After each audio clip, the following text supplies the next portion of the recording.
জাগরণ হয়ে যাওয়ার পর নানা রকম সব রিচুয়ালস মিটে যাওয়ার পর আমরা তো মোটামুটি ওই পরের দিনটা বেশ আনন্দ মজা করে কাটিয়েছি জানো তো। তার মিডিলে মামুনি পরোটা ভাজছিল, তো বৌদি বলল আপনি কিছু একটা কাজ করছিলেন ওটা করুন মামুনি, আমি হচ্ছে এটা ঠিক করে ভেজে নিচ্ছি। তো আমিও সেই সময় বৌদির একটু ভিডিও করে নিয়েছিলাম। আমাদের আয়োজন তো তোমাদেরকে একদম বলেছি ঘরোয়াভাবে সবটা হয়েছে, বাট হ্যাঁ রিসেপশন হিসেবে যেটা হয় তার জন্য সন্ধেবেলা কিছুটা আয়োজন রাখা হয়েছিল। কিছু মানুষের নিমন্ত্রণও ছিল আমাদের বাড়িতে, ইনভাইটেড পারসন অনেকেই এসেছিল, বাট খুব কমের ওপরই। এখন যে মেনুগুলো তোমাদের সাথে শেয়ার করছি এটা পুরোটাই সব কিছুই মামুনি নিজে হাতে বানিয়ে দিয়েছিল। সবটাই ছিল ভাত কাপড়ের মেনু, মানে যেই ভাত কাপড়ের অনুষ্ঠানটার জন্য মামুনি বানিয়েছিল যে দাদামণি যাতে বৌদির হাতে তুলে দিয়ে ভাত কাপড়ের অনুষ্ঠানটা করে, তাতে প্লেটে যে মেনুগুলো সাজানো হবে, তো তারই প্রিপারেশন চলছিল।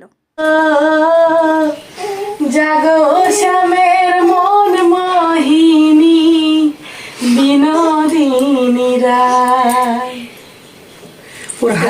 আমার বৌদি কিন্তু ভীষণ লোকসঙ্গীত সুন্দর গান করে, সেটা একটু তোমরা শুনলে হয়তো আমার আদ্বিকের কাছে করছিল।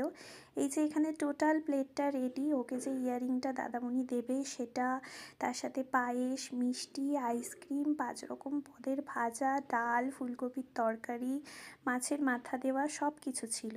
আমার দাদামণি একবার করে ওকে শিখিয়ে দেওয়া হচ্ছিল যে তুই একবার ভাতটা দিবি, তারপর সব কিছু দিয়ে আইসক্রিম, চকলেট, ঘুরতে নিয়ে যাওয়া সব কিছুর দায়িত্ব তোকেই নিতে হবে।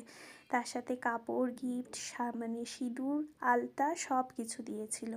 তার সাথে পাশে আবার মিয়মরের কেকও ছিল। আর বৌদি ভাই বলেছিল আজ থেকে তোমার সমস্ত রকম সুখ দুঃখের দায়িত্ব আমি নিলাম।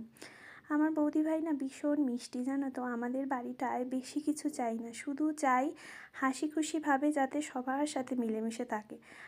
পাপা, মামুনি সবার সাথে ফটোশ্যুট হওয়ার পর মাসিমার সাথেও ফটো তুলেছে, তো এইভাবেই সবাই ওরা ভালো থাকুক, আমি এটাই চাই।